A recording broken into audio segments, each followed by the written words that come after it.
You've been hiding in the shadows way too long. You always thought that you were weak, but babe, you're wrong.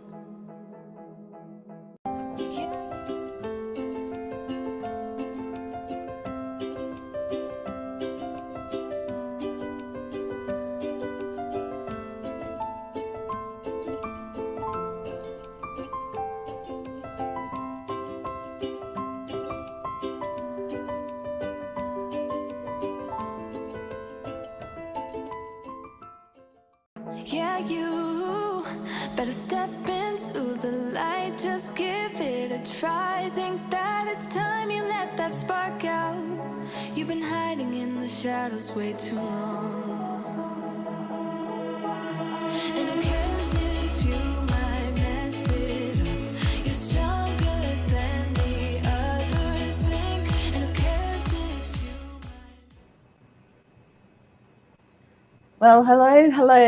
Thank you for joining us. My name is Narelle Warcon, and I'm coming to you on this Who, What, Where Wednesday, and I welcome you all aboard.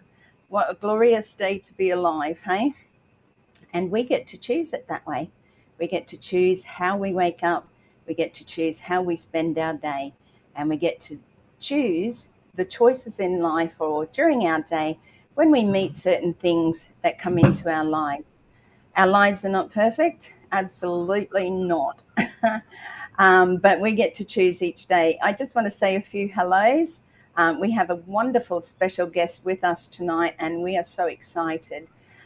Jean, hello. Thank you for getting up early again and coming in to see us. Rhea Sheb, thank you for joining us. Locknath, sorry if I pronounced that a little bit strangely. It's my Aussie accent, let's say that, hey? Thank you all for joining us. Patricia Parent, thank you so much for being here. Love you, sending prayers. I hope you're feeling so much better. Saraj, thank you for joining us. Excuse me. I get a little bit nervous, and sometimes when I get a little bit nervous, I get a little bit of a tickle in my throat. So please just forgive me for that. So it's lovely to see you all. And for those joining in on LinkedIn, and my other Facebook platforms of Narelle Warcon and Narelle Warcon Author. Thank you so much for joining us. Over here, we are Wednesday night, and our guest is actually coming in from New Zealand. Another one of our beautiful people from New Zealand, an amazing country. I'll just say a little bit about our special guest tonight. Kenton Patterson is coming in from New Zealand. I've known Kenton only through ONPASSIVE, probably over 3.5 years now. Kenton was a little bit of a shy, just working in the background, but he was a part of our Aussie Girls and a Kiwi Guy when that was happening back then. Kenton is a leader, I would say, within his own right on being able to share who he is, where he's come from, what he's done, how he found ONPASSIVE. And, it's just very special, I think, as I go through each week and the people that are coming on and sharing their stories, we're scratching that surface, we're finding that diamond within, because a lot of people don't necessarily think that they have anything to share. They know that they've had a big life. They know that they've, done certain things throughout their life. And some people just like to sit in the background, and that's okay. We're not saying that that's not okay, but there are people out there just waiting to hear your story. They're waiting to hear a little bit more about you, because sometimes, what I share, what Kenton shares, and the others have shared may not resonate with everybody, but that one person is sitting out there waiting to hear your story. So thank you, everybody, for coming in. I'll just pop over there. Perfect. I love that name. Perfect. Lovely to see you. Glenda, thank you so much for popping in from South Australia. Lovely to see you. And anyone I might have missed, a big hello. Like I said, on my social medias, Facebook and LinkedIn, welcome to all those joining us. So I'm going to cross over now to our special guest, Kenton Patterson, and welcome Kenton to our Who, What, Where Wednesday, The Diamond Within. There he is. And you can see that shining diamond. Lovely to see you, Kenton. Thank you so much for joining us. It's a real pleasure and honour to have you here tonight, because I know in New Zealand you're coming in at 11 p.m. at night. So it's hard to cover all of our time zones within Australia, the expanse of Australia, and also New Zealand and our neighbouring island family. But welcome. Please introduce yourself. Let us know where you're coming in from and a little bit about who you are. Thank you, Narelle, and it's lovely to be here with you tonight. My name's Kenton Patterson. I'm from New Zealand, the North Island. I live in a place called Whangarei. And to give you an idea about where Whangarei is, if you look at the North Island and you put your finger on Auckland, just go a little bit further up, and that's where Whangarei is, on the west coast. I have a brother and a younger sister, and we grew up on a dairy farm at a place called Tangatororia, which is a little bit inland from Whangarei. So we have some really nice memories of growing up there on the farm with mum and dad, eating plums in the plum tree while dad was milking the cows, and running around on a frosty morning in our bare feet, and standing in cow pads to warm our feet up. All kinds of funny little things that used to go on the farm during the day, or when we were not at school and holidays. But we really enjoyed the farm life. We helped Dad milk cows and feed out hay and things like that on the farm during the day. And went to primary school at the Tangatoroia, little country school. About 100 kids there. Had carp club and lamb days and gala days there.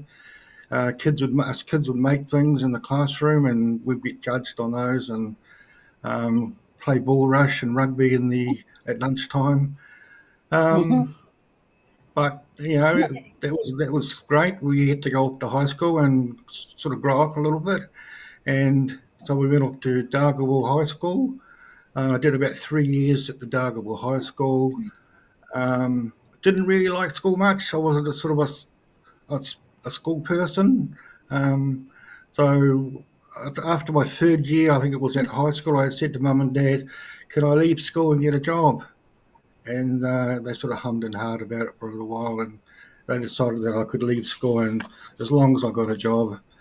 So my first job after leaving school was working with the Crippled Children's Society in Whangarei, and I worked there for about 12 months, and they had some land there, and they used to grow vegetables in the gardens, and they would sell the vegetables in the shop there to raise money for the Crippled Children's Society.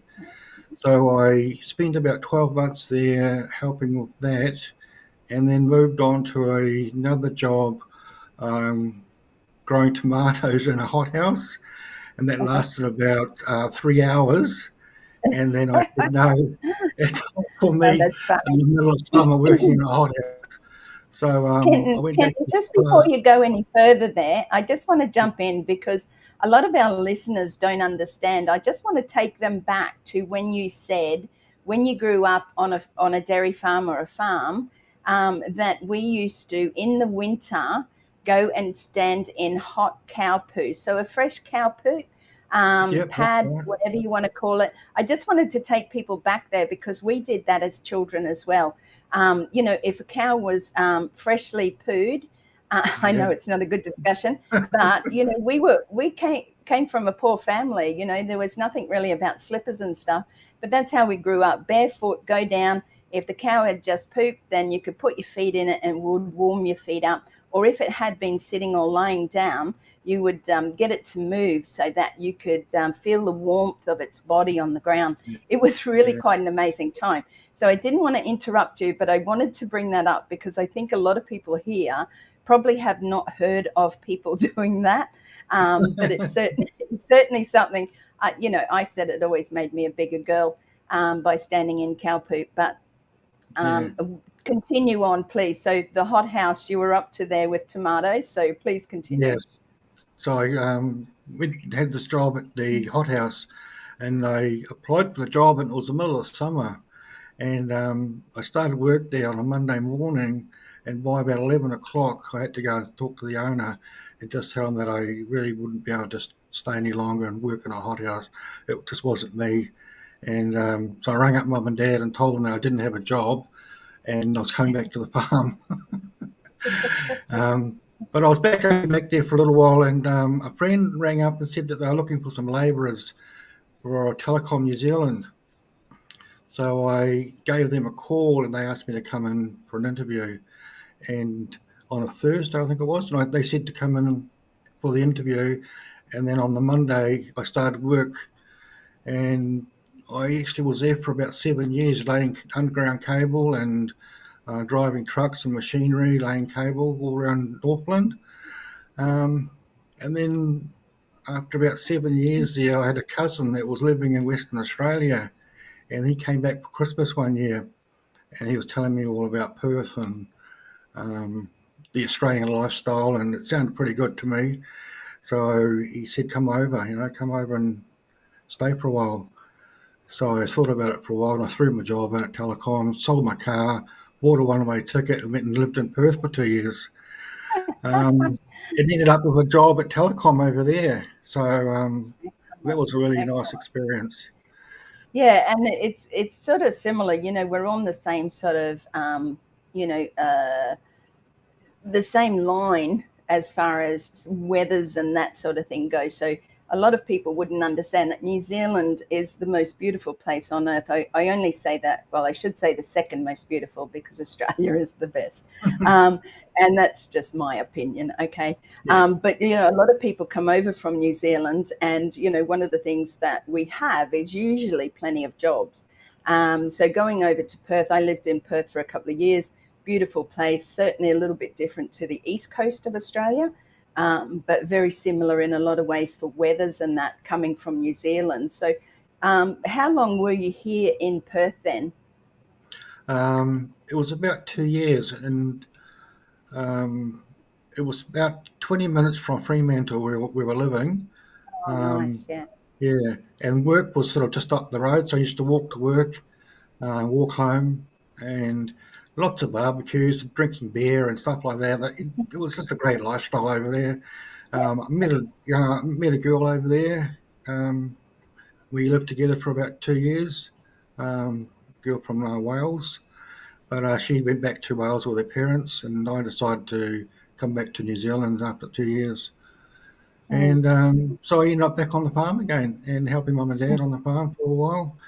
And then I met another lady over here, which is my daughter's mother. We got married and had Amy, and she was about 3 years old when we separated, and we decided to share the care of her while she was young. And then when she turned about 8, I said to her that I was going to move back to Whangarei, and she wanted to come and live with me. So she's been living with me since she was 8 years old, and she's 24 now, still living here. Yeah, and I'm just going to jump in there again and say thank you so much for sharing that, because a lot of people, think that, and I'm not saying anything is against the mum here, and relationships happen and don't happen and fall apart, and we all grow differently in many different ways sometimes.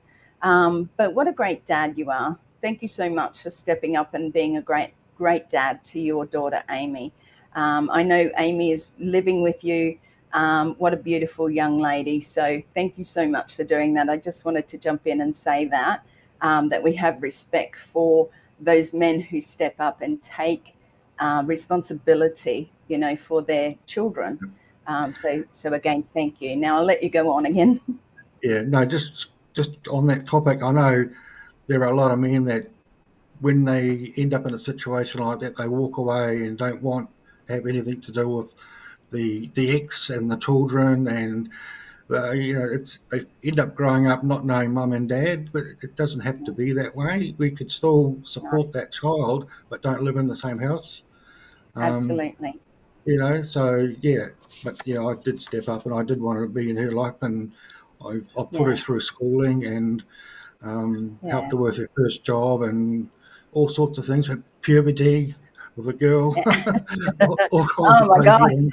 Yeah. Have you got grey hair under that hat or what? No, that's why I'm wearing a hat. The thing is, it's a tough job for anybody. We've all been there because we were Yeah. all teenagers once. And I think it's just allowing space for those, the youngsters to be able to sort of learn who they are. And that's where teenagers are, is they don't really know who they are yet. And they've got all these hormones running around and making them into different people in a sense. Because one minute they're angry and the next minute they're crying, and the next minute they hate you and the next minute they're cuddling you. And it's just a process, honestly, like most of it in life. And we can look back sometimes and laugh, or have a little bit of regret because I wasn't real kind to my mum in particular at that time. Okay. So again, you've done really well. So congratulations on that. If And anybody else in our audience wants to write in, if they've had any experiences or something they went through, then certainly pop it in the chat. We really appreciate you all coming in. Kenton, back to you. Go on, please. and probably being overprotective when they have their first boyfriend. That's another one. Yeah. Particularly But fathers. no, we're a close couple, and we really love each other. And yeah, it's really nice to have her so close to me. It is a beautiful experience Yeah. that you have. Yeah. So after Yes. Yeah, sorry. keep going. So after coming back to the farm and working for Telecom over in Australia, I decided to go and do some training to be a security guard. Mm. So I was training to be a guard in Wongarei here, and I was halfway through my training when someone rang me up and wanted to give me some work as a security guard over in Dargaville, which is on the west coast of the North Island, and I did a bit of part-time security work over there while I was finishing off my training, and then moved back to Wongarei and got full-time work as a security guard. And I've been working as a security guard now probably for about 18 years in Wongarei. Wow. Have you? Yeah. Can you share an experience with us that may have get us a little bit of a giggle, or some sort of security where you've thrown somebody to the ground and tackled them or something? Something exciting. There was one night where I was doing a night patrol in the patrol car, and I got a phone call to say that a sports shop was getting broken into, and I drove the car around to the back of the shop, and with the big spotlight, I was shining it around the back of the shop, and this big married dude jumped down off the roof in front of the car and ran off. So I chased him in the car, across the road into the service station where the police were, and the police jumped out and grabbed this guy and threw him on the ground. Yeah. But we've had lots of alarm activations where you turn up in the middle of the night with the alarm screaming, and you're the only one there at 3 o'clock in the morning, and you make sure you sort of have to drive around. That could be quite scary in situations. Are you allowed to carry guns over there, or do you have something that can buzz them so that they can't do anything to you? Carry a long torch or a piece of a little batten, hardwood batten, just to protect ourselves if we had to. I can tell you, Kenton, if I came up against a Maori over there and I had a baton or a torch, I think I'd be just running the other way or getting in my car and going, because those fellas are big fellas. Big, and scary. Yeah, but we did a lot of work with the police over there. Like, we were in the town at night, and there was a patrol car there. The cops would stop and talk to us about our night and what was going on in the town, or would have radios so we could listen to the police stations and know if there was something going down and whether we could help them or not. Yeah. I think that's the good thing about it, is that communication, because you're the eyes on the ground. The police can't be everywhere all the time, but security is traveling around, looking at different buildings, door closures, having a look around, putting your spotlight on and making sure. So sometimes it's you that actually sees it first, rather than the police, because they're sort of caught up with, whether it be a family situation or, situations where they have to be. So security. So again, thank you for doing that, because I'm sure that there's many people that you've been able to help over the years. doing that job. So thank you. Yeah.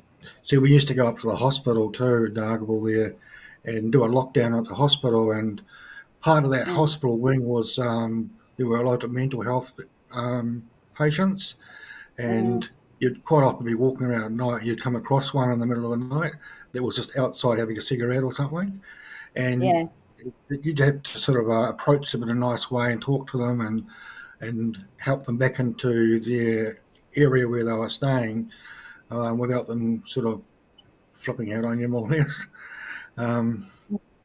Yeah, so it could get quite nasty at times. Yeah, but it's obviously you have a heart for something, you know, and even security as being a hard position to do, because you're always on tenterhooks in a sense. If you're walking into somewhere, you're aware, you know, you have to have eyes everywhere in the back of your head, you know, to be able to know what's going on. So you obviously did very well in that position to last 18 years. And, you know, it's one of those things that I think is, you know, very appreciated by many people. So continue on with your story, please. Yeah, it's just a matter of treating everybody with respect, and they would sort of more or less do the same in return. So yeah, I'm still working for a security company at the moment, but I did have an accident about was now about 10 months ago where I tore my Achilles and twisted my back. So I think I have a pinched nerve, and I'm waiting to see a specialist at the hospital to get that sorted out. What else do we want to know about? I had bought a computer a little while ago, about when I was in my late 20s, and started looking at the online ways to make money.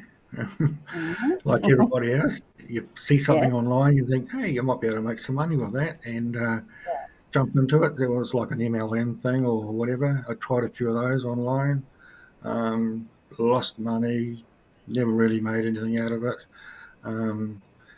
until I sort of came across ONPASSIVE, and then I decided that I'd give that a go. And how did that happen? How did that happen, Kenton?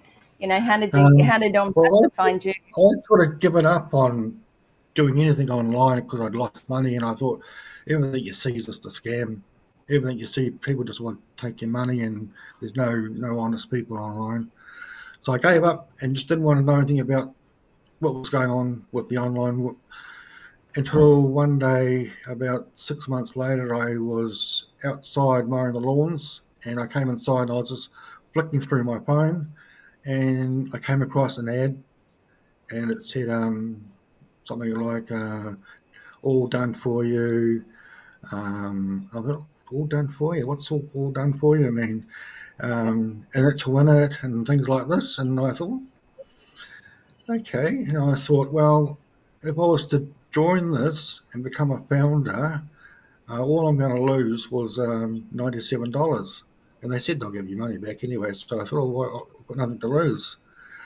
So I jumped on, went to a few webinars where I met Ash, our CEO, and just fell in love with him. He came across as such a genuine, honest guy, and which I hadn't seen online before. And I've just followed it right through for the last 5 years, and that was back in 2000. And just saying that, Kenton, you know, you said that you'd never seen that before. You know, I'm just going to take it over quickly. Just you know, with many people's experiences that I've heard throughout the years, a lot of them have lost a lot of money online. Whether it's a little or whether it's a lot, they're always trying to either better their lives, or they need an extra income. You know, they need that online income. Then that's where a lot of people start to look, is online. How can I do this? You know, I just got to be like somebody else, fake it till you make it. And we've all bought the products, you know, which some of the products are actually amazing. However, at the end of the day, I can't be you, you can't be me. And that's what they expect everybody to do, is to, you know, mimic what they do, you know, make those phone calls, make a list. It's like, oh my gosh, really?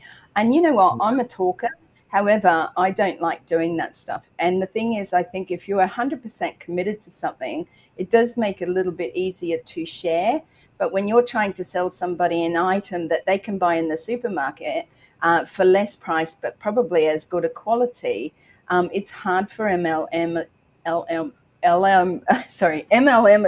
to actually make any money online. And most of them do lose because they put you into an auto ship because it's cheaper to buy this, it's better to do it this way. And then all of a sudden you're stuck in this thing because you think you keep waiting for that check that might come because somebody bought your product. So when you said all done for you, that was something I think grabbed a lot of people. It grabbed a lot of people because for the first time we were hearing those words, we're going to do it for you. And when you meet our CEO, Mr. AshMufareh, you get the warm and fuzzies because how many CEOs come to meetings, webinars, show up, are down to earth, have a dry sense of humor, which I absolutely love about Ash. And you got to really know, my dad had a dry sense of humor too. But you know what I mean? Like, it's that personality. He's personable and he wants to know who you are. He doesn't want to just go on there and speak, this is what we're going to do and we're going to make this and that sort of stuff. He wants to know who you are. Kenton, I think it's really important, because people here are listening in and they love hearing your story.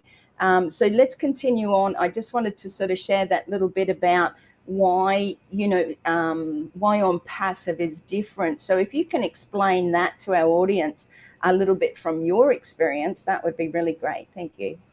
Yeah, well, like you said, Narelle, Ash, the things that I've seen online before on Passive was, you look over my shoulder and I'll show you what I'm doing, and all you need is 3. Doing exactly what you're going to do, and all I need to do is 3, find 3, and then I'm going to make all this money, and it's going to help my family financially. Come on. I couldn't sponsor people. I didn't know how to. I didn't know how to market what I joined. I didn't know how to build a list.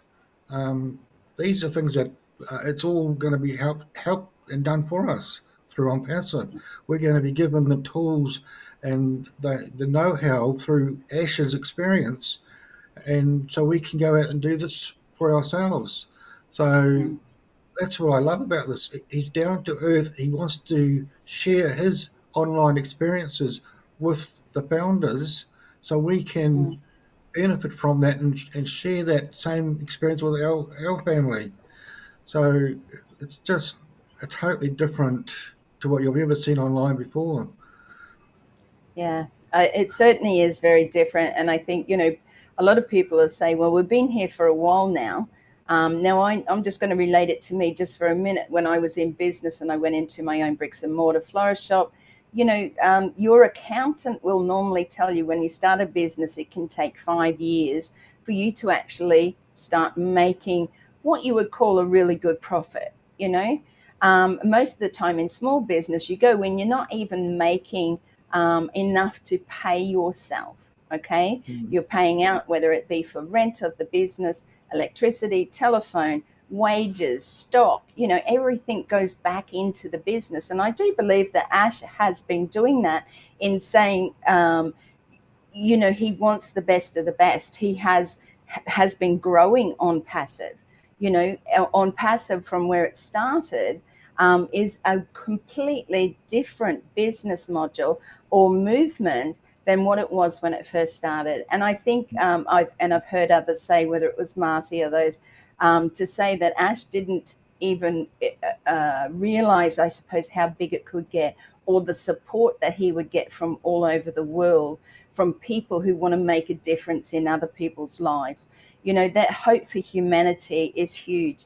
It's something I think we're all tarred with that same brush. We've all got that beautiful heart. We've all been through crap in life.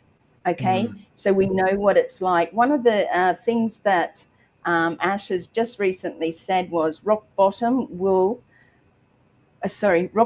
teach you lessons that mountaintops will never. Now, we've all hit rock bottom many times, sometimes with myself, many times. And we know that once you hit rock bottom, there's no other way out but up. So how amazing is it to have a CEO who's working for us, the general people, because he saw those people that were making the money. He's seen those and he's worked for them.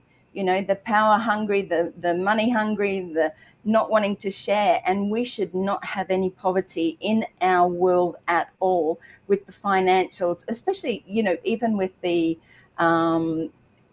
resources and things like that we have in each different country. Papua New Guinea is a very rich country, but it's controlled. You know, keep them controlled so that they don't get to say, or they don't get to have, or whatever. And many, you know, Chris shared in his live last night, yesterday for USA people about poverty, you know, and the countries. And he shared these percentages of how many countries. It really hit home to me, because when you actually hear it, because you don't go and research it, you just know that there's poorer countries out there.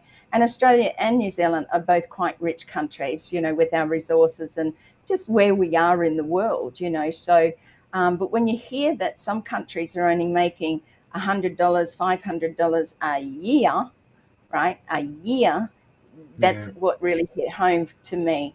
Now, I want to go over and ask you about, you've come into ONPASSIVE, you know, looked and listened to Ash, you've watched the webinars with Marty, Chris and Red, and any of the others along the way, because there's certainly Mike Ellis, you know, is an amazing spokesperson on his videos. Andy Burks, you know, there's quite a few others, Confer, I never get that right. You know, there's so many, Julie Wen, there's so many that have shown themselves. You know, sometimes I look at people and think, oh my gosh, I didn't know that about them. Or, oh, wow, you know, that's incredible. Engineer Mike is another one. You know, there's just so many people that we've met, that we're 1.4 million founding positions, right? But we would never have met each other without ONPASSIVE. So my question for you now is, firstly, because I have a couple, what is it that you see ONPASSIVE doing for you personally? And then the second one is, what do you want to do to help others? For me personally, I don't want a lot from ONPASSIVE as long as I can pay my bills and I don't have to go to work and spend a day at work. You know, I've got bills, I've got a mortgage, I've got food on the table for myself and my daughter. If I can do those simple things that I'm working for now to do, I'd love to have the rest of the day just to spend helping other people with ONPASSIVE. We've got things set up here now that we can go and support. We don't have to create anything new to help the homeless and people that are struggling. Just by walking into a supermarket with some food vouchers and handing them out to people would be a big help to a lot of families that are struggling.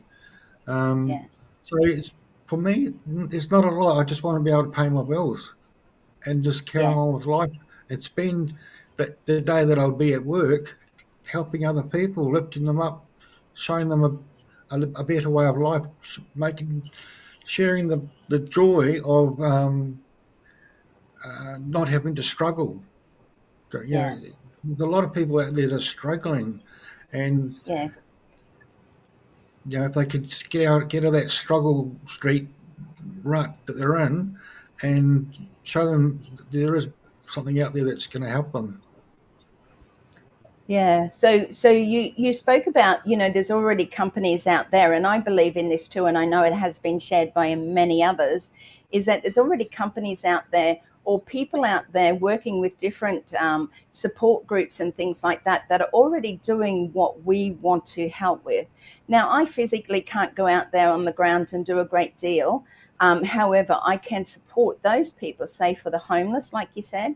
You know, here in Australia, we may be a rich country just as you, but, you know, from people that I'm hearing in the know, there's more homelessness now than what there has ever been. You know, rents have gone skyrocket, food has gone skyrocket. People just can't make it from paycheck to paycheck anymore. You know, they're struggling to make ends meet.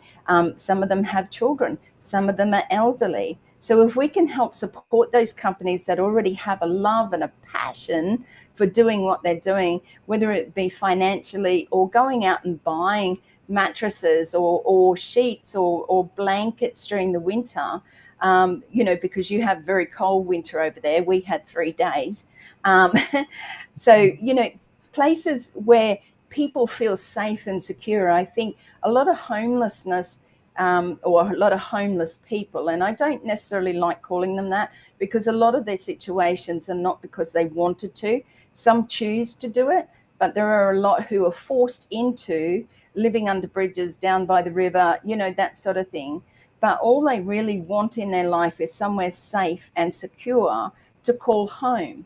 Now, it doesn't have to be a big mansion, and many of those who are out there looking at mansions, I'm sorry, but you can buy 16 houses for people who are in need, rather than have a home yourself with 28 bedrooms and 16 cars.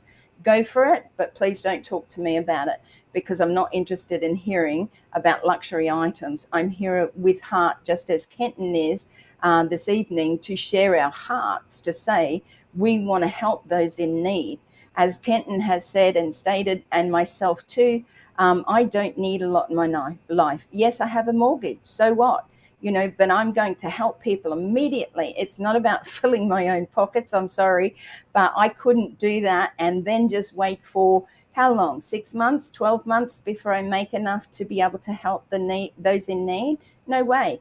I'm going to take part of what I don't really have to worry about, pay my mortgage a little bit more, but also help people along the way. You know, that's where I think our heart should be going. Now, one of the things that Ash has spoken about over the years, Kenton, is about mindset. People have come in with that, I wouldn't say it's greedy, but we're all looking for that extra dollar to help us get through. Some have come in with a different mindset to all of us. But I think all of our mindsets, if you know people within ONPASSIVE, which you do, particularly in Australia and New Zealand, you've seen the growth of so many people. You know, you've been in for a length of time as well. And what do you think in yourself? Do you feel that something has changed within you, or what you can see in the company or those people that you see on webinars and things like that? Is there something that you can or feel there? Yeah, most definitely. When I first started with ONPASSIVE, you'd never see me on a webinar to start with. But I know. yeah, you know, but by just watching those webinars and getting to know those people, and looking back from there to now, they've all got a good heart. Every single person that's on those webinars, they've all got a good heart and they want to help people, lift people up, and that's just a lovely thing. You just don't see that, and you wouldn't have ever seen that, and if it wasn't for ONPASSIVE. Every Yeah. single person. And the hardest part for me is, how do you thank Ash? How do you thank somebody like Ash that's doing so much for so many people? You know, I've never had someone do as much for me that Ash is doing. And people Absolutely. have to realise and appreciate that, and just be patient. It's coming. You know, Yeah. we're all And struggling. We all want something else in life, something yeah, better, but patience.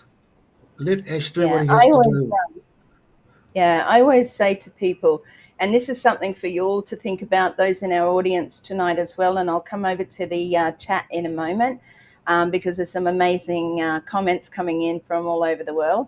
Thank you so much. But one of the things I always say and have stated before is, if you're not grateful for what you got now or what you have now, why do you think you're going to be more grateful when you get something better? Now, think about that. If you're not grateful for what you have now, right, what makes you think that you're going to be more grateful just because you have more money? If you're a bad person now, or if you're a greedy person, and I hate to say this, but I'm just going to be upfront, but if you're one that's it's just about you, you need to go and look in the mirror and start rethinking about what it is you have in your life. And if you're whinging or carrying on about it taking so long, then you need to go and have a look even a little bit harder, okay? Because Ash is doing something for us which no one has ever done before, okay? Never done before. For the first time in our lives, we have a CEO who's standing up for the little people, us, all over the world. You know, it doesn't matter what country you come from. And he's saying, I want to make it better for the people of the world, not for those to just get richer and richer and richer and richer and more controlling.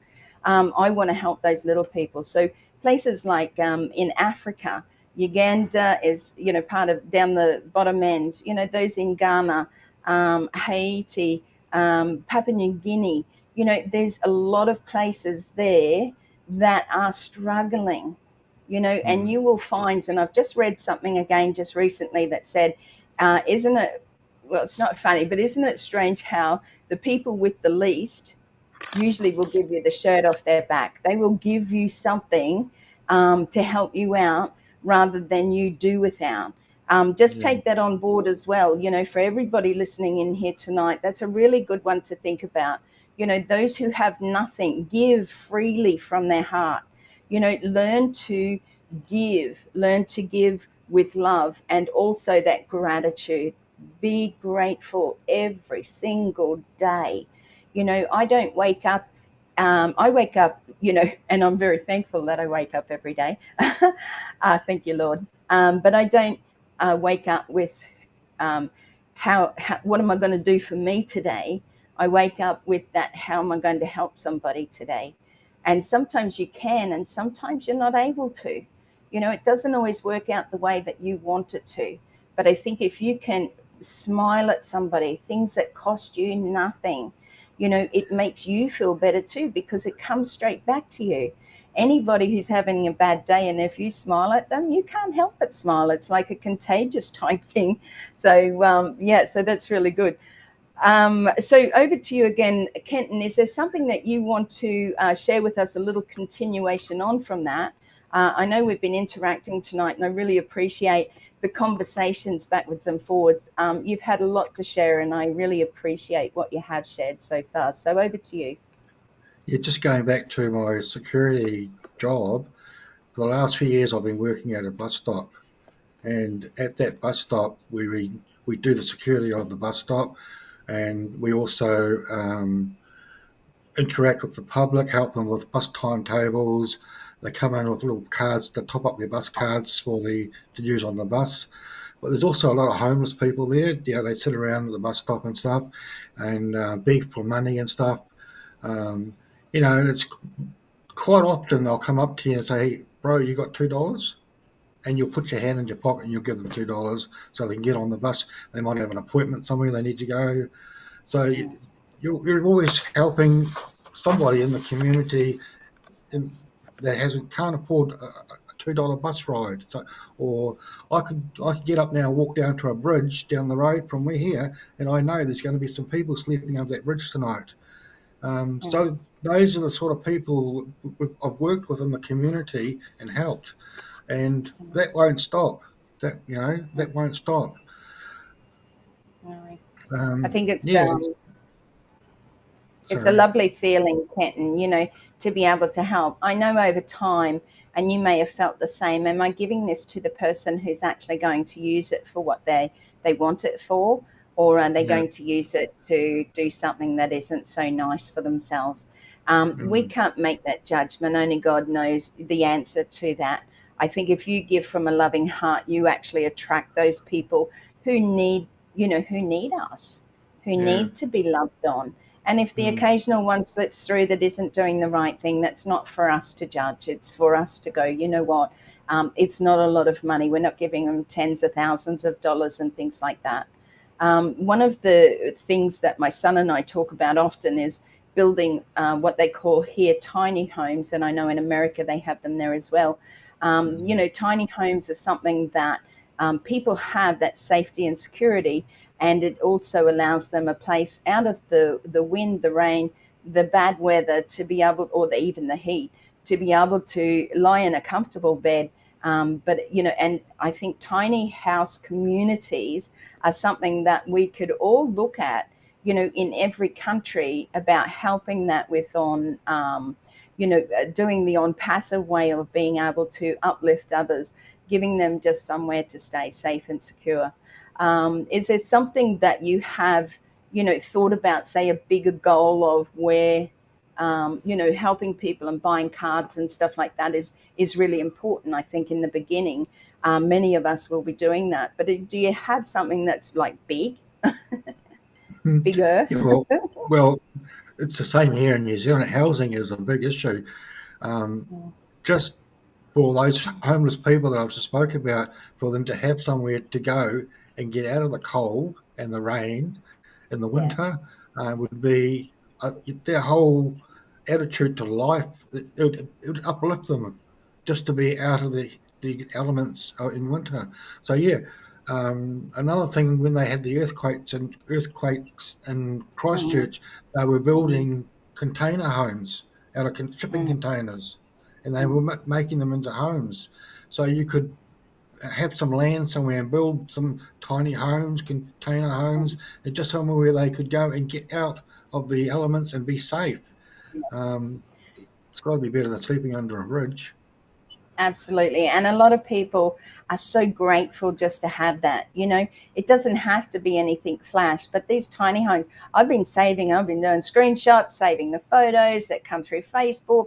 You know, I just want to go berserk in a sense, and because I'm a renovator, I'm a buyer of secondhand stuff. I just love doing those types of things. I like saving money. I'm not a spendthrift by any means. And I think that's part of how you grow up. You would have had the same in your family. When you're Yeah, farmers and stuff like that, everything means something, you know. And yeah, like my dad, he was a hoarder. Dad kept everything. Mum would go and try and take it out and throw it out, and Dad would go in back of the ute and bring it, half of it back, you know, because we might just use that or we might need that. And that's certainly passed down to myself and some of my sisters. And I have 5 sisters. You know, and I don't see it as a bad thing, because I love a bargain. You know, I love to find something. Like Jean had a necklace on last week that absolutely, I loved it. You know, but she goes into antiques or antique stores and looks for those beautiful things that bring joy to her life. And one of the questions that came through from Jean was, is there something that will bring you great joy? I know we've spoken a lot now about, you know, what you want to do, but you know, something that brings great joy, um, whether it's personal, you know, whether it includes your daughter. You know, is there something you want to do with Amy that you're sort of talking about what you want to do? we've never been on a holiday together. Never been overseas Sorry. together. Um, Yeah. just just something like that. Get on a plane and go to Australia. Show them where I lived in Perth. Just to Yeah. have a breakaway, you know, and have a nice time somewhere. It would be a joy for Yeah. me and joy for her. Um, Yeah.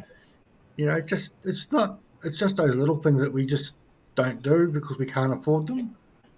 Yeah. And it's not Mm. cheap, you know, flying and that sort of thing isn't cheap these days. I want to No, take my son on a cruise. I took my daughters back in 2012 and my son's partner at that time. And we went on a week trip. They called it, up the east coast of Australia. Hi, Chris Johnson, what are you doing here? And it was amazing, you know, just having everything done for you, having the food available for you, having your beds made, you know, like it was really cruisy. So I'm looking forward to that, that's for sure. Kenton, it's been an absolute pleasure tonight. What I want to do is I want to go over to our chat. And he wants your hat, so be careful if you're standing close to him, Kenton. That Chris Johnson will absolutely steal it from you. He's a hat collector. So I'm going to go back in the chat, give you a little bit of a break, have a drink of water. We will come back to you in a moment. I'm just going to, the chat's going berserk. Hi, Jeff. Lovely to see you. Jeff Ratu from Victoria, originally from Cook Islands. Thank you, everybody. Please forgive me for moving forward. I just can't read it properly. Yeah, the farm life is such a beautiful upbringing. I always say, you know, take your kids out of the city, raise them on the farm. If you want to move back to the city later on, It's a whole different upbringing. And certainly back in my day, in Kenton's day, it was even different again. You had to help. There's none of this lazing around or, oh, you came to see Kenton. Thank you, Chris. Got nothing to do with me. Narissa, thank you so much for joining us. Narissa is another one of our New Zealand ladies and founders. Fantastic. She lived in Perth for a while as well, Kenton. So Narissa that we had on a few weeks ago. Yeah, so I lived in Perth myself for a couple of years back in the late 80s. Beautiful place, but I still love my Queensland. Jean said, as we were talking about, you know, those years of puberty, my daughter is now 25 and recalling her teen years, I am loving her transformation into adulthood. And Jean, I have to say there, and Kenton would agree with me here, I'm sure, you know, raising his daughter, that they have grown into the most beautiful young women. I spoke with my daughter yesterday, and I tell you what, I'm so proud of her for the way that she carries herself. She's only 24. She'll be 25 in December. But honestly, I think it's that middle range where they haven't got their head screwed on properly. But those young girls, honestly, I'm sure Amy is the same. You know, they're far more advanced in their maturity, probably than what I was. But, you know, I had my reasons. But yes, Jean, it is beautiful to watch them coming into adulthood. And that goes for the guys as well. They just take a little bit longer. So to come into that maturity, or like Chris Johnson, maybe not ever. Sorry, Chris, love you. Delisa, lovely to see you. Thank you so much for your support. It just means so much. Mukles, I'm sorry. I love you all, honestly. Whether I can say your name or not, I still love you all. Yeah, I would like to live on a mini farm. I think going back out to the bush is one of those things that we'd all like to do. I can't see how cities can really be cutting it for anybody right now. And I wish my girls would decide to sort of live closer to their mum. But anyway, their jobs keep them there. They have good paying jobs and that sort of thing. Just Pat Parent, the good CB radios came in very handy back in the days to hear all the calls coming in and out. We listened to police. Oh yeah, listen to police on CB radios. Yeah, we had those 10. But what is it? 10-4, good buddy. That was really good. Yeah, people would sit in their cars back in our day and just listen to the police calls. Yeah. Oh, that was funny. Saraj, thank you so much. Saraj, I have to say thank you for everything you do. Honestly, you are all over Facebook. You write beautiful comments. Your support is just 120,000%. And not just for me, but for many others within ONPASSIVE. So I want to say a heartfelt thank you to you, because I know it's such a big job to get around to everybody, like, love, leave a comment. But thank you so much for your big support for everybody. Delisa says she loves your big heart, Kenton. Peter, thank you for joining us from Australia. Peter's going to be on in a few weeks' time. Peter is off traveling around Australia and Bali at the moment. Good on you, Peter. Hi, Peter. Lovely. Yeah, lovely to see. Hey, Narelle. Yes. I knew there'd be a problem if you let that Chris Johnson in here tonight. Hey, you know, it's all going downhill now. You know what? They say, oh, you know, Narelle, she stays up late. And I go, yeah, whatever. You never come to mine. So I put it out there, and I'm glad to see that Chris is actually here. Let's see if he actually writes anything nice. Sorry, Chris. Yeah. I'm sorry. It's getting late. So I get a bit cheeky this late at night. Yeah. Kenhay, thank you for joining us. Thank you, Chris. Thank you very much. I love you too. Love you, Chris. And Marty and Red and all of you. Love is it's an easy thing to say, but when you actually mean it from your heart, and sometimes it comes through from an ONPASSIVE heart, because we have connected so much with these people all over the world. It's always my fault. Of course it is. I'm glad you're taking responsibility for a change. You know, when you have a big connection of love within the ONPASSIVE family, it shines through all of you. All of you are out there just sharing and loving on people. Oh my gosh, I've never had that in my life. Well, I have a beautiful family and I have beautiful sisters, but besides that, I've never had that support. Saying that, something that's come up in my head, which often it does. One of the things I have to say, and I can't remember who shared it now because I watched so many, but it was about trust. And I have spoken about this before. You know, when I came from a life of sexual, physical, and mental abuse, right? And my trust in people was very low, if any. So I held myself to myself close because that's the only person I trusted. I've had a lot of counselling over the years where I've been able to let go. And one of the things that my counsellor has said to me is that those people who were meant to support me, those people who were meant to be there for me through these times and difficulties let me down. They weren't there. One of the things I found, I'm going to cry. I'm not going to cry. One of the things I found with ONPASSIVE is when you allow yourself to let people in because of trust, because you trusted them, because they are kind people and they have been there and they haven't walked away and they haven't, you know, said horrible things about me. Well, not to my face anyway. But, you know, it's one of those things that honestly, I cannot explain the feeling within inside of me of how I feel and how that makes me change myself to be better as well, and how my mindset has changed so much, and that I've allowed so many people in, and it overwhelms me sometimes because I've never had that before. Now, Kenton, I'm just going to get you to wait there. I am going to pop over to my website now because talking about, Tim Johnson, get out of here. No, don't. Stay, honestly. I love seeing you.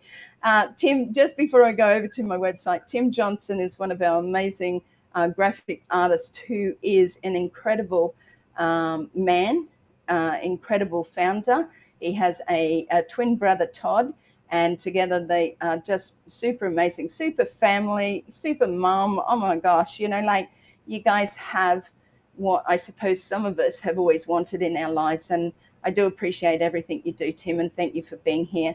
So I'm just going to pop over quickly just to my website because some of the people coming in here are here because they know that I've written a book. They know that I've been through certain things in my life around sexual, physical, and mental abuse. I have survived. I triumphed over that. And I know that you all can too. I wrote my book about my journey through sexual, physical, and mental abuse. This is my book, Blonde Roots. It is available to purchase either from Amazon or get in contact with me and I can send you a signed copy. We just work out the cost of delivery worldwide. And my book has gone worldwide. I also do some little blogs as if I'm not busy enough, doing videos and, you know, watching after all the groups and stuff like that. I do little blogs because it helps me, and in helping myself, I help others by sharing certain things. So decide whether or not the goal is worth the risks involved. If it is, stop worrying. So all you people out there that are worrying, stop it. Take a breath, have a look and listen to yourself. What is your mind telling you? You know, if the goal's worth it, and ONPASSIVE certainly is, then stop worrying about it. That's what Ash is there for. You know, and the other one, we can't always choose the music life plays for us, but we can choose how we dance to it. You choose every day. Every day you get up. How are you going to take this day? How are you going to make it better? How can you help somebody else? It isn't where you came from. Just like me, I have a past, and my past can be very sad, but it's where you're going that counts. So these are just a few of them. Have a flick through. I do them usually daily. I try and, you know, make them a little bit different. Yes, there's some carnivore in there because Oh my gosh, Chris, thank you so much. I feel so honoured and the greatest pleasure of going on with Marty and Chris on their carnivore channel this week, because what it allowed me to do was share my journey, and carnivore has changed my life.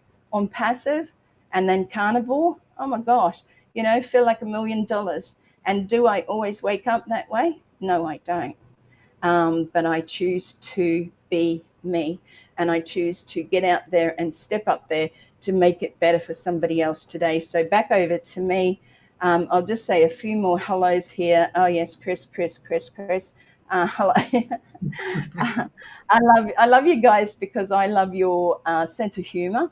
Again, it sort of resonates, and I do say some things in the chat some night, but I think it goes over many people's heads. So there was Paul Ashton. Thank you for joining us. It's lovely to see you at this time of the evening. Ragham Murphy, thank you for coming.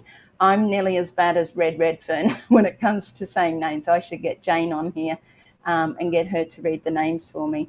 Delisa, thank you so much. Yeah, Jeff, lovely. Jeff, you're shining, you know, the diamond within was absolutely amazing. And usually when people come on and they actually experience that they can do this. Now, Kenton, I'm just going to take this to you for a minute. Kenton was always the one, no, it's okay, Narelle, I'd just like to work in the background. It's okay. You know, I love Kenton for who he is, and I've never pushed anybody to actually do anything. So Kenton, I said to Kenton, I don't have a special guest this week. And Kenton said, let's do it. And I love that attitude because, you know, it's bringing people out, as Marty and Chris and Red are all doing, different people shining the light on them. It gives them their ability to actually feel cared and loved, you know, and a lot of these people don't get this every day, which we might, you know. So, okay, skipping on through. Lots of chat. Thank you so much, all of you, for all of your support. Hello, MD Fazal. I think that's Muhammad Fazal Rahman. Oh, now, did you hear that? I nearly said that right. Excuse me. Yeah, so what I'm saying is, it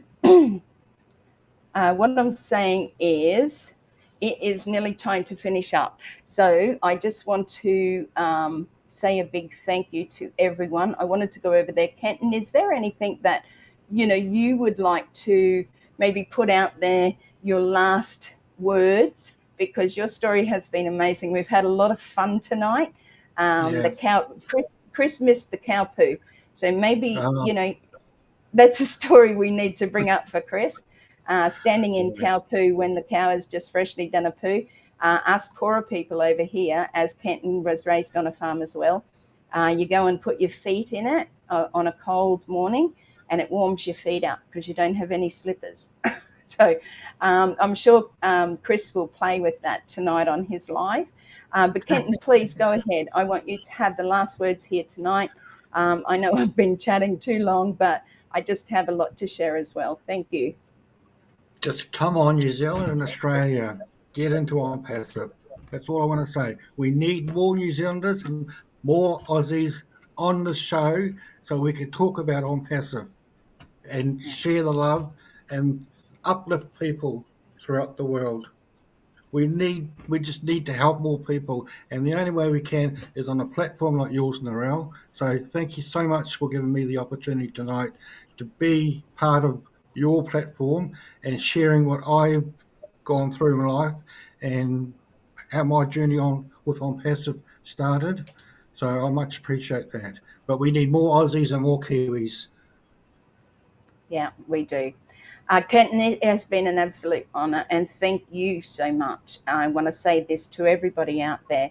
Kenton was amazing in stepping up and bringing a few videos together of appreciation and gratitude for Mr. Ash and the tech team.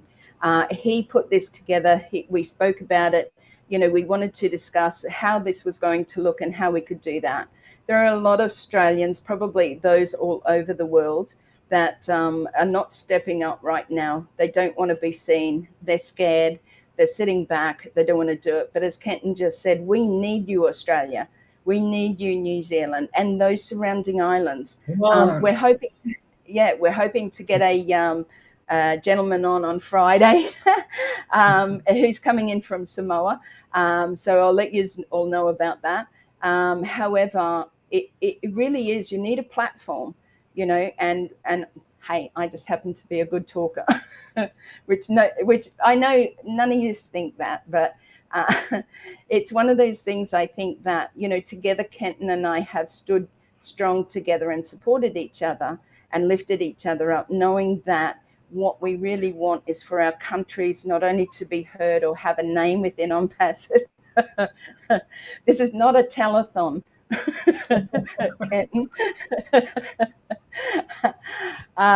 It's just so good to have somebody you can laugh with, and I really have enjoyed this session so much in coming together. Leave the crocs at home. Yeah, whatever, Chris. They'll look at you, and well, if you keep losing weight, they may not look at you.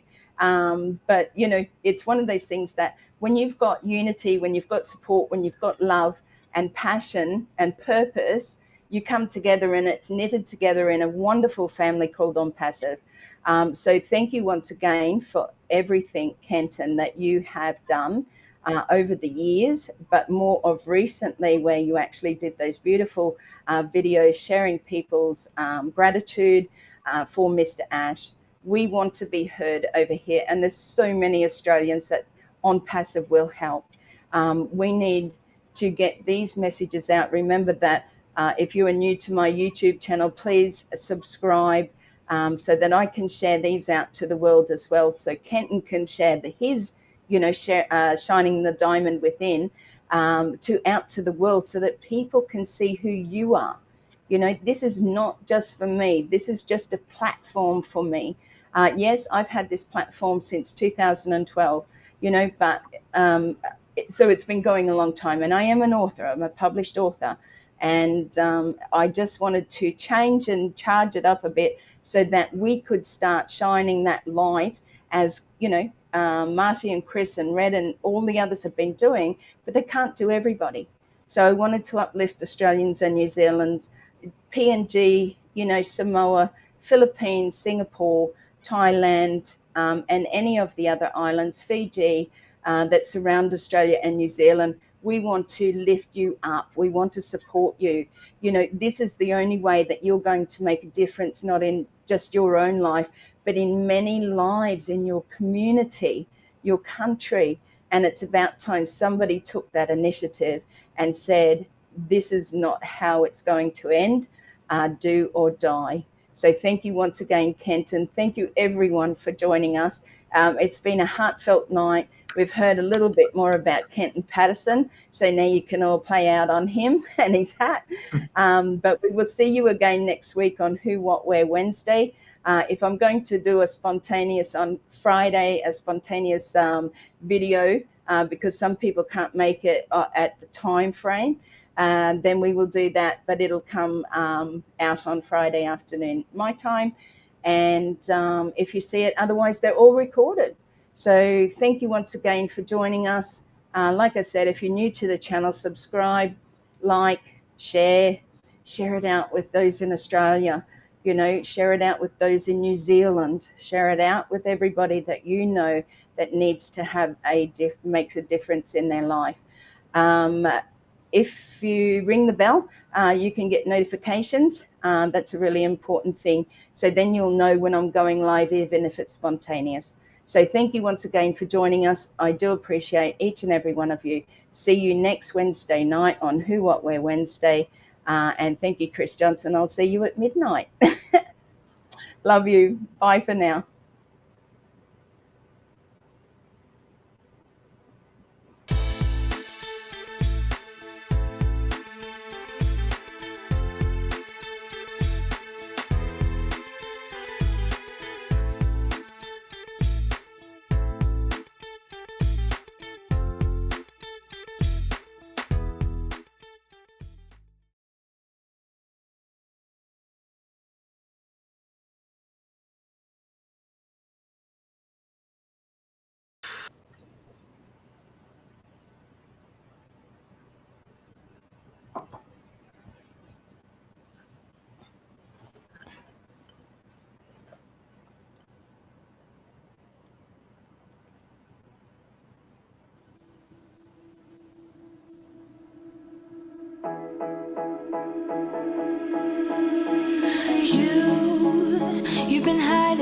shadows way too long.